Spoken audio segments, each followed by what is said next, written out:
Good afternoon. This is RCB News, and I am Ryan Bowling. I want to talk about something that I just discovered, and I have to read you this article. In fact, I'm going to read the entire article. It's a short article from the Epoch Times, but it's in reference to what many of you have already heard about the guy in Wisconsin who ran through a crowd in a parade and killed five of them. Five of these individuals died. A very unfortunate situation, and my prayers go out to the families of the lost. But in this article that I'm about to read, it shows you the level of trickery and deception that a career criminal will go through in order to trick people into protecting him. And I'm going to read you this, and then when I'm finished reading you this article, I'm going to give you my spin on this. The title of the article is Wisconsin Man Describes Tense Arrests After Parade Suspect Appeared at Doorstep. A man who witnessed the alleged Wisconsin parade massacre suspect's arrest said that his Ring doorbell camera recorded the suspect begging to come inside his home after the incident on Sunday. Officials on Monday said they were charged Darrell E. Brooks, 39, with 5 counts of intentional homicide in connection to the incident. Brooks is accused of plowing his red SUV into crowds of parade goers, killing 5 people and injuring scores more, including children and the elderly. Daniel Ryder, who said he was unaware of the mass casualty incident at the parade, told media outlets that he saw a man in a red T-shirt shivering and asking to be let in. I called an Uber and I'm supposed to be waiting for it over here, but I don't know when it's coming, the man, later identified as Brooks, can be heard saying on the Ring doorbell camera. Can you call it for me, please? I'm homeless. Listen to this guy. Ryder said he let the man inside. Wrong. Ryder said he let the man inside, gave him a jacket, and made him a sandwich. Moments later, he saw police officers drive by. All of a sudden, I looked outside my street and I saw a few cops cars drive by, and I'm getting extra nervous, Ryder told NBC News, adding that he asked Brooks to leave, which he did. Yeah, of course he left, because he saw them police cars coming by. Ryder's neighbor, he recalled, called the police before Brooks then started pounding on his front door. Brooks said he left his ID inside and demanded to be let in.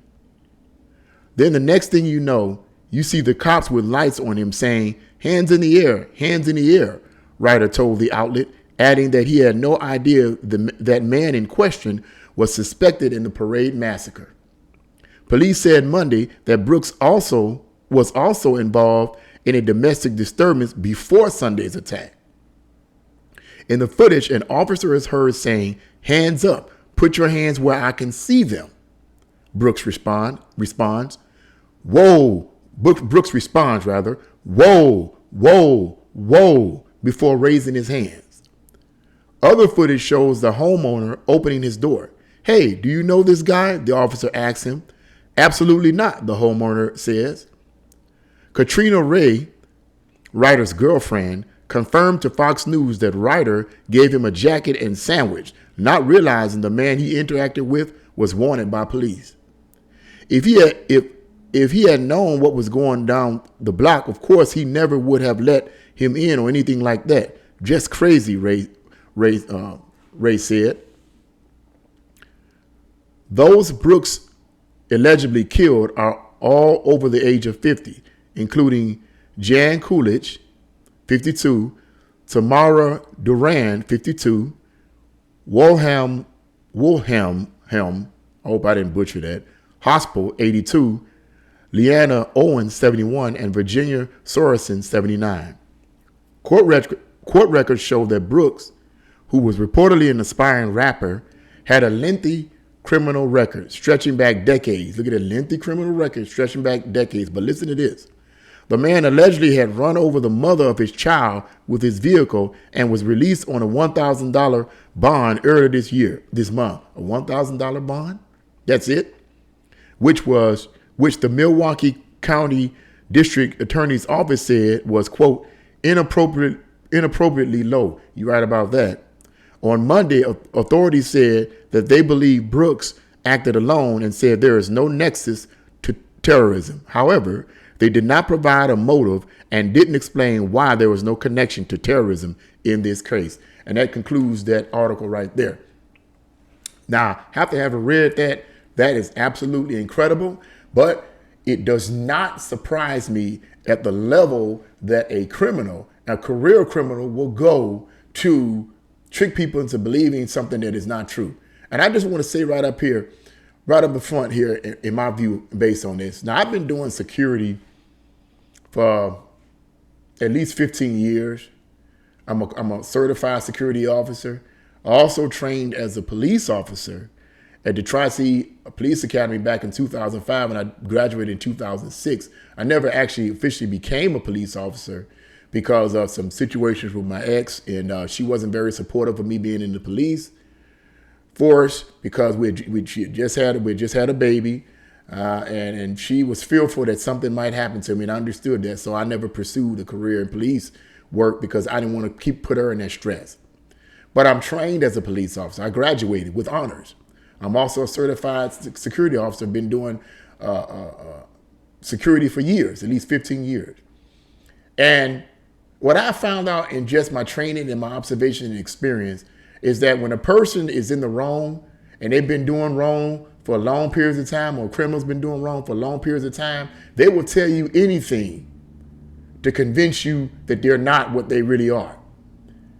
And they can convince you if you're not discerning enough to be able to see that. My whole point is this: be alert and stay alert. Ask relevant questions.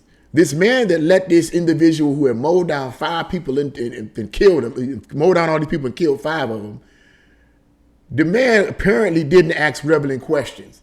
This guy just comes in shivering, claiming that he's homeless and all this. So he lets him in out of the kindness of his heart. And there's nothing wrong. There's nothing wrong being kind. You're supposed to be kind. But you can't assume that someone comes knocking on your door, shivering, that they're a homeless person. You can't make that assumption. You got to ask relevant questions.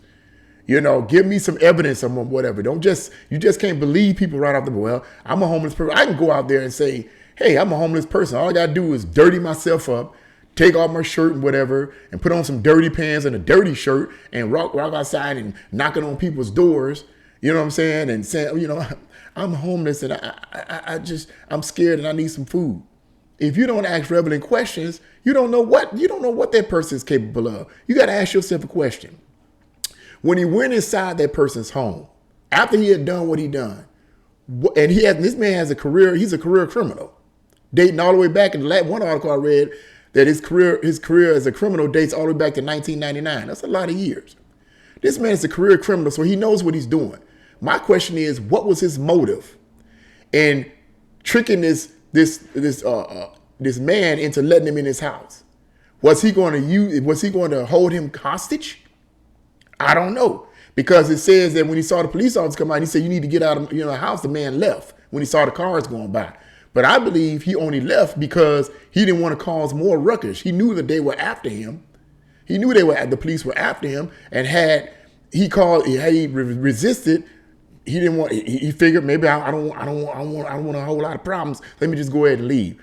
I don't believe at all that this career criminal was sincere. And another thing about the $1,000 bond that the prosecutor said was obviously extremely low and inappropriately low, rather. I totally agree. And this is something that I found out, is that one of the things that some of the Marxist insurgents and communist sympathizers have done is they've infiltrated our court systems. And what they do is that they create laws and legislation that's soft on crime. I said this before. They're soft on crime. So it seems like that what they're actually doing is protecting criminals and demonizing the victims.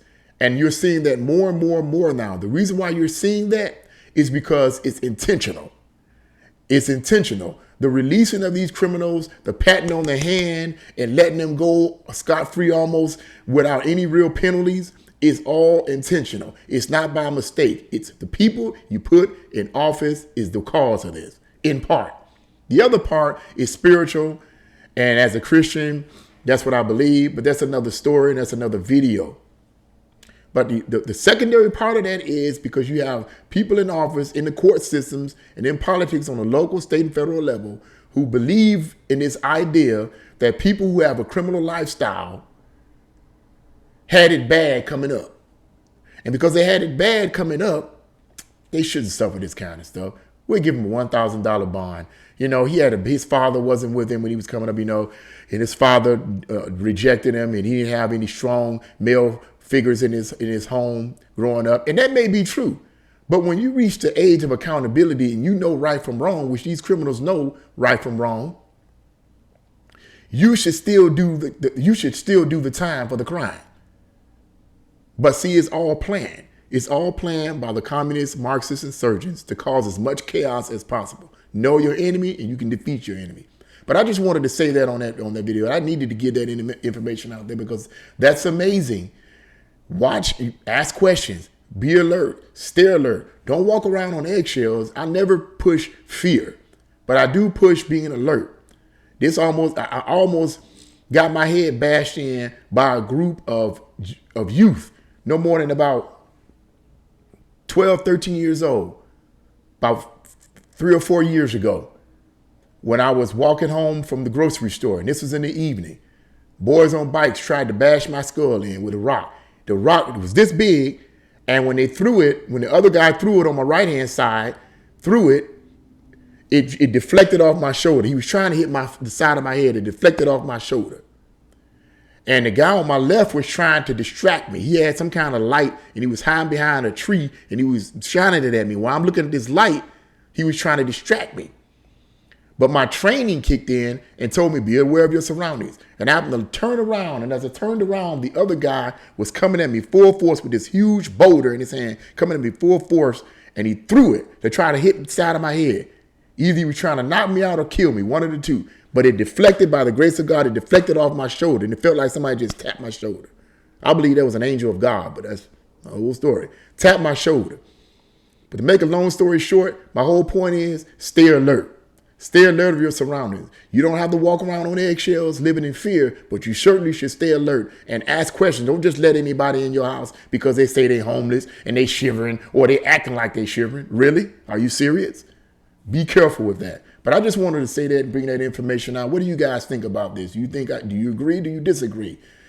Do you think that there should be a slap on the wrist for people that have had a bad upbringing and they was neglected by their father, or they didn't get any good, strong male role models in their home? So the law should be lenient. Do you believe the law should be lenient towards individuals like that? Or do you believe that people, once they reach an age of accountability, they should do the time for the crime? What do you believe? Put your comments in the comment section below. If you like this video, press the like button, share this video, and subscribe. God bless you all, and see you again on RCB News.